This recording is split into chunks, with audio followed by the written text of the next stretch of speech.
All right, future lawyers. Let's talk contracts and sales on the MBE. Ooh, yeah. We're diving deep into Celebration Bar Review's approach Okay. to help you not just understand the rules, Right. but really master how to apply them to those tricky MBE questions. Yeah, Think of this as your secret weapon for conquering this section. that's a great way to put it. Oh, thanks.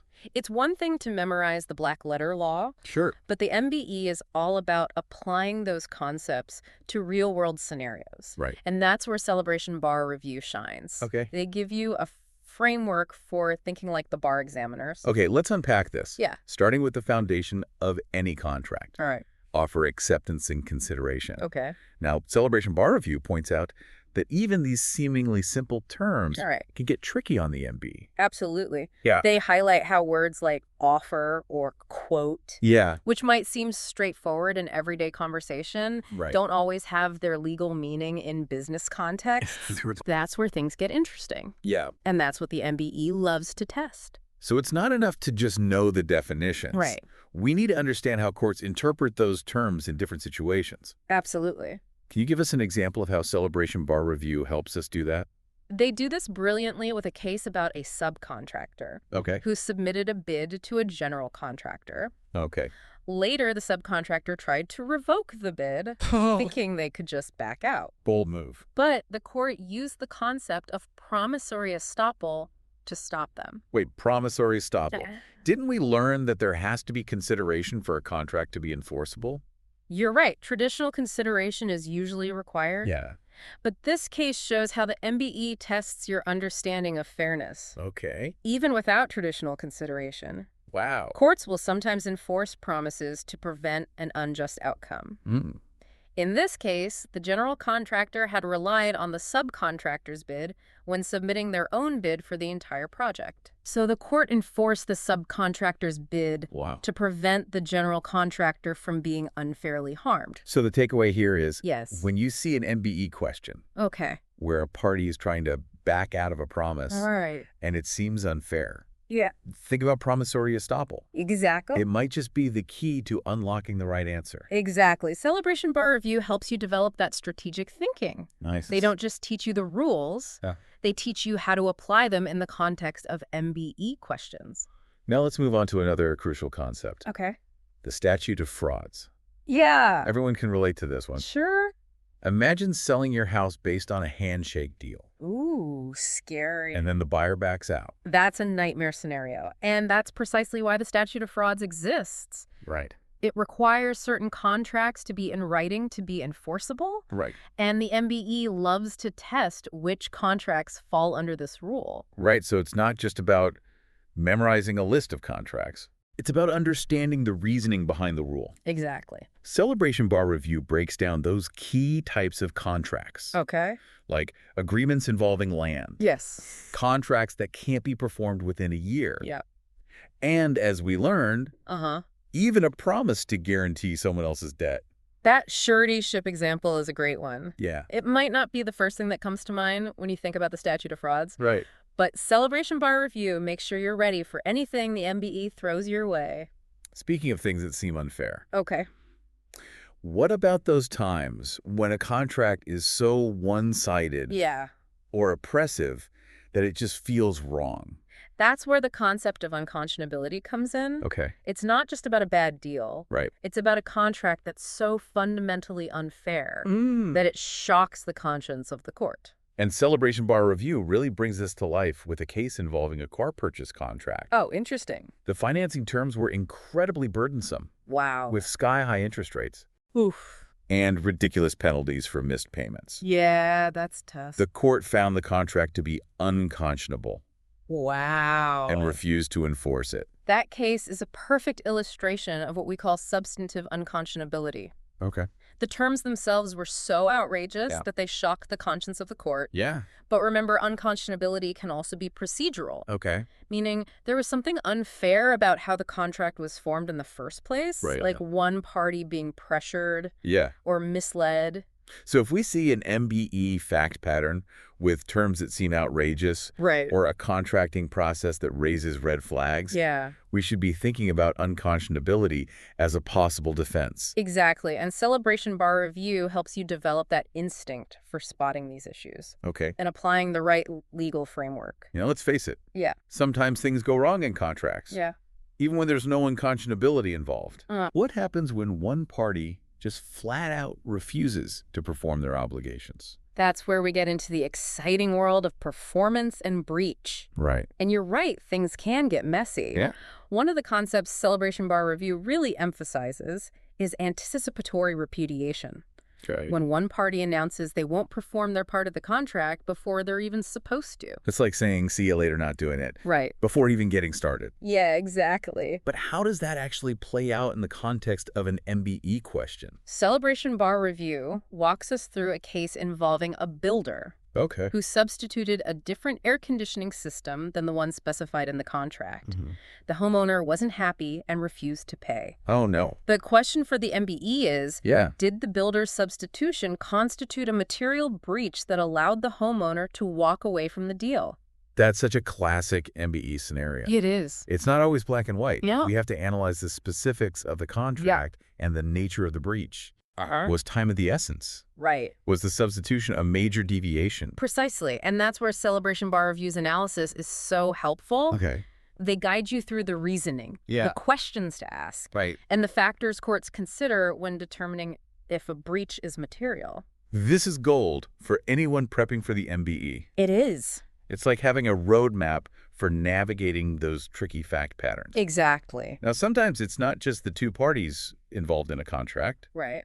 What about when someone else benefits from the agreement? Ah, yes, third-party beneficiaries. Okay. This is another area where the MBE loves to test your understanding of the nuances. Uh-huh. Celebration Bar Review uses a memorable case Okay. about a man who promised to pay his nephew $15,000 if the nephew was named after him. I remember that case. Yeah, It's a bit quirky, it is. but it perfectly illustrates how courts determine whether someone is an intended beneficiary Yes. with enforceable rights Right. or just an incidental beneficiary who happens to benefit. Exactly. Celebration Bar Review highlights that the MBE often focuses on the intent of the contracting parties. Right. Was it their intention to create a direct benefit for this third party? Okay. If so, that third party might have the right to enforce the contract. Okay, so we've got third-party beneficiaries covered. Yep. What about when the parties want to transfer their rights or obligations under a contract? That's where assignments and delegations come in. All right. And as you can guess, Yep. the MBE loves to test whether certain rights or duties can be assigned or delegated. So an assignment is basically transferring your rights under the contract, Yes, and a delegation is transferring your duties. that's right. Right. But it's not always that simple, is it? You got it. Celebration Bar Review uses a fascinating example from the fashion world to illustrate this. Oh, cool. A famous designer is contracted to create a unique clothing line. Nice. The MBE question becomes, Okay. can that designer delegate the design work to someone else? That's a great example. It is. It makes you think about the nature of the contract Right. and the specific schools involved. Exactly. Can those duties really be delegated without changing the essence of the agreement? Absolutely. And that's the kind of nuanced analysis Celebration Bar Review helps you develop. They don't just give you the black letter law. Right. They teach you how to think like a lawyer Cool. and apply those principles to real-world scenarios, That was- just like you'll need to do on the MBE. Now that we've got a solid grasp on common law contracts, let's shift gears and dive into the Uniform Commercial Code, or UCC, Okay. specifically Article 2, which governs sales of goods. This is where things get a little more specialized, right? Exactly. We're moving from those general contract principles to the nitty-gritty of buying and selling goods. Exactly. And as you might expect, the MBE loves to test those nuances. Of course. One of the first things Celebration Bar Review emphasizes is the distinction between goods and services. Right, because Article 2 only applies to the sale of goods, not services. Right. So the MBE might try to trick us with a scenario that blurs the lines. They absolutely will. Oh, great. Let's say we have a contract for a custom-made sculpture. Okay. Is that primarily a sale of goods, the finished sculpture, or is it more about the artist's service of creating it? That's a tough one. It is. It's both a tangible object and the result of someone's skill and labor. Right. How do we figure that out on the MBE? Celebration Bar Review explains that courts use the predominant factor test. Okay. Essentially, we look at the whole deal and ask, what's Ah. the main purpose of this contract? Right. Is it primarily about getting that specific good, or is it more about the service being provided? So in the case of our custom sculpture, it probably leans towards a service because the artist's unique skill and vision are what's really being purchased. You got it. And mastering that distinction is crucial for knowing whether UCC Article 2 even applies to this situation in the first place. Now, assuming we're dealing with a clear sale of goods, the UCC has its own rules for how contracts are formed, and it's a bit more flexible than common law. More flexible? Yeah. Does that mean it's easier? Not necessarily. Right. It just means the rules are designed to reflect the realities of modern business transactions where things aren't always perfectly neat and tidy. Right. Take the Battle of the Forms, for example. Oh, yeah. I remember this from law school. Yeah, Something about buyers and sellers sending forms back and forth with different terms. exactly. Under common law, a contract requires a perfect mirror image acceptance. Right. But the UCC recognizes that businesses often use pre-printed forms, and sometimes those terms don't completely match up. So even if my purchase order says one thing and the seller's acceptance form says something slightly different, we might still have a contract. That's right. The UCC tries to find a way to make the deal work, even if the forms aren't perfectly aligned. But that's also where it gets tricky. For the MBE Celebration Bar Review provides tons of examples to help us understand which additional or different terms become part of the final contract and which ones get knocked out. It sounds like the UCC is all about finding a balance between flexibility and ensuring both parties have a clear understanding of the deal. That's a good way to put it. Now let's talk about warranties. Okay. The UCC has these implied warranties that automatically apply unless they're specifically disclaimed.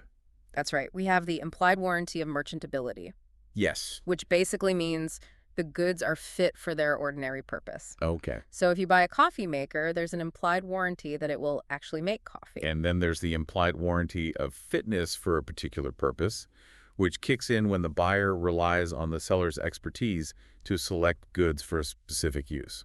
Exactly like if you tell a salesperson you need a waterproof jacket for hiking in the rainforest and they recommend a specific model, there's an implied warranty that the jacket will actually be waterproof. But can't sellers just write disclaimers to get out of these implied warranties? They can try, but the UCC has rules about how those disclaimers have to be presented.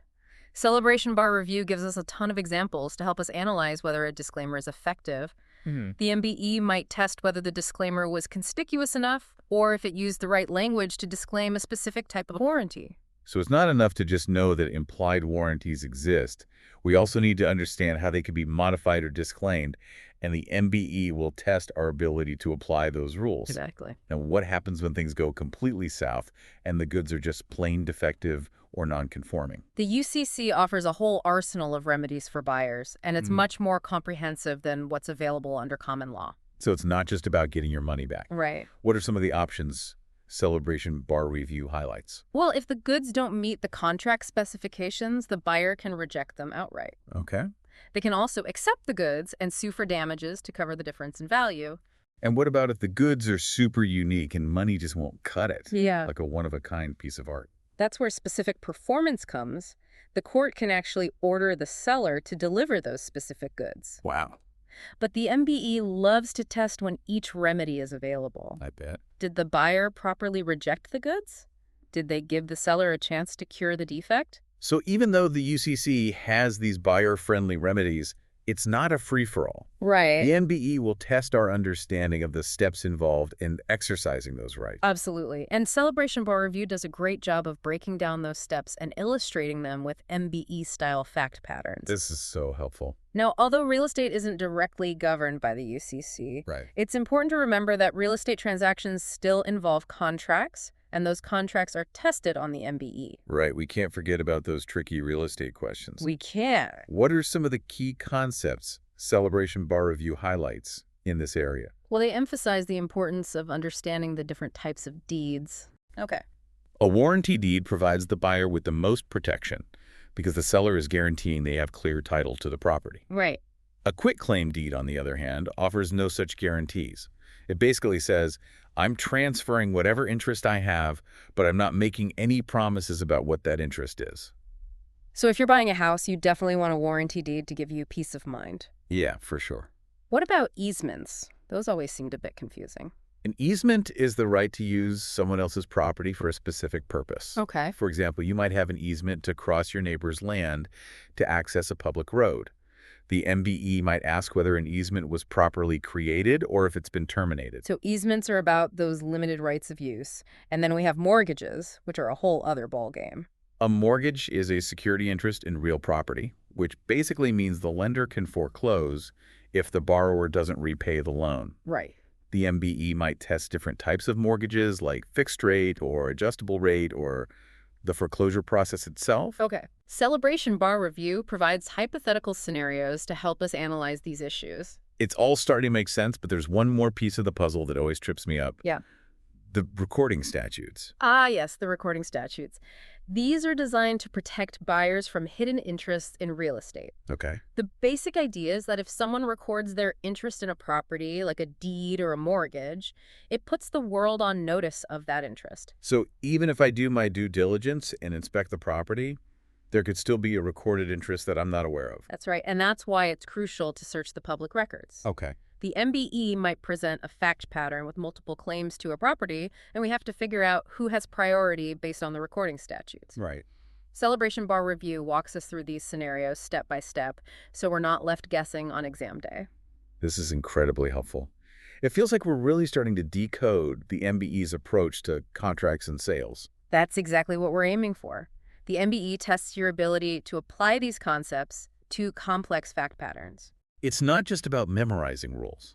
It's about understanding the logic behind them and knowing how to analyze real-world scenarios. Absolutely, and that's where Celebration Bar Review truly excels. Okay. Their materials don't just teach you the law, they teach you how to think like the bar examiners.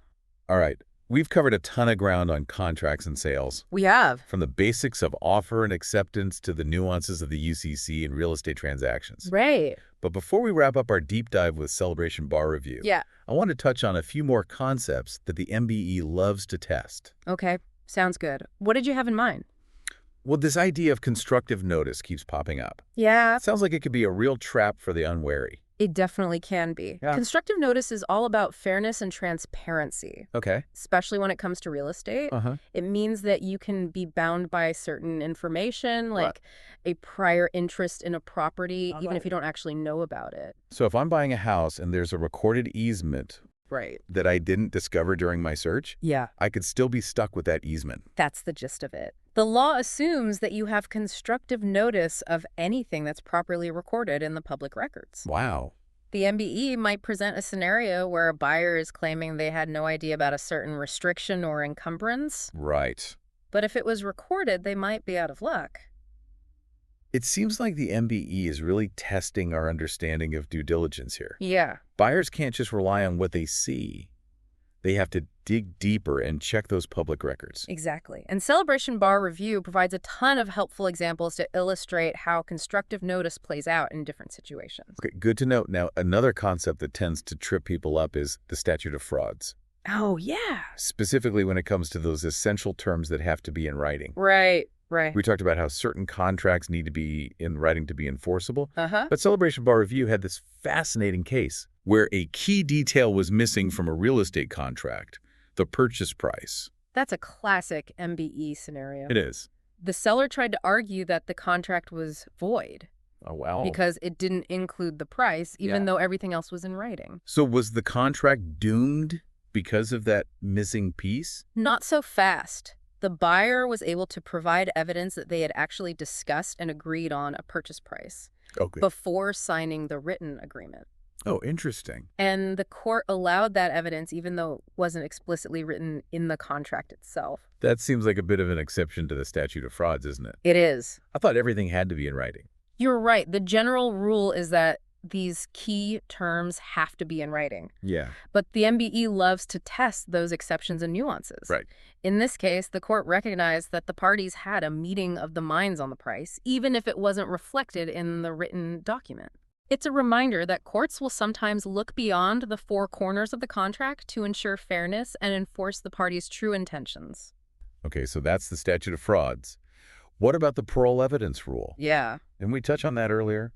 We did. Something about not being able to introduce evidence outside the written contract. That's right. The parole evidence rule is all about protecting the integrity of written contracts. Okay. It basically says that if you have a fully integrated written agreement, you can't introduce evidence of prior or contemporaneous agreements or conversations that contradict or modify the terms of that written contract. So if my contract with you says you're going to paint my house blue, I can't later try to introduce a text message where we discuss painting it green instead. Precisely. The written contract is considered the final and complete expression of the agreement. Okay. The parole evidence rule prevents those he said, she said situations where people try to change the deal after the fact. But like with everything on the MBE, there are exceptions, right? There are. When can you introduce evidence from outside the written contract? One of the big ones is when there's evidence of fraud, duress, or mistake. Okay. If one party was tricked or forced into signing the contract, Right. or if there was a mutual misunderstanding about a key term, Yeah. the court might allow evidence to show that the written agreement doesn't reflect the true agreement. Makes sense. And what about those times when there's a separate side agreement that wasn't included in the main contract? Celebration Bar Review had a case about a museum that bought a documentary film. Yeah. But there was a separate oral agreement that the film would include certain specific footage. The filmmaker didn't include that footage, and the museum sued. So the question is, can the museum introduce evidence of that oral agreement? Right. Even though it wasn't part of the written contract for the film itself. Exactly. And this is where the MBE gets tricky. Yeah. The parole evidence rule generally excludes evidence of prior or contemporaneous agreements. Right. However, if that side agreement is separate and distinct from the main contract, what we call a collateral agreement, then it might be admissible. So in this case, the oral agreement about the specific footage was seen as a separate agreement. Right. And the court allowed the museum to introduce evidence of that agreement. It's another example of how the MBE tests our ability to apply these rules to specific fact patterns and spot those nuances and exceptions. You got it. And honestly, that's what makes Celebration Bar Review so valuable. They don't just throw a bunch of rules at you. They walk you through how to apply them, how to spot the issues, and how to think like the bar examiners. I'm definitely feeling more confident about tackling contracts and sales on the MBE after this deep dive. It's amazing how much ground we've covered. It is a lot. Any final words of wisdom for our listeners as they continue their bar prep journey? My biggest piece of advice is to focus on understanding the why behind the rules. Don't just try to memorize everything. Try to grasp the logic and the policy considerations. That deeper understanding will make it so much easier to apply the rules to new situations. That's great advice, and remember, practice makes perfect. Absolutely. The more MBE questions you do, the better you'll get at spotting those key issues and choosing the right answers. You'll get there. And don't be afraid to ask for help if you're struggling. There are tons of great resources out there, including Celebration Bar Review, that can provide guidance and support. Yeah, good point. Well said to all our future lawyers out there. You've got this. With hard work, the right resources, and a strategic approach, you can absolutely conquer contracts and sales on the MBE. You got this. And who knows, maybe someday you'll be negotiating those million-dollar deals or arguing landmark contract cases before the Supreme Court. That's the dream. Until then, keep those study sessions going, and don't forget to celebrate those small victories along the way. Yeah, good advice. Thanks for joining us on this deep dive into the world of contracts and sales.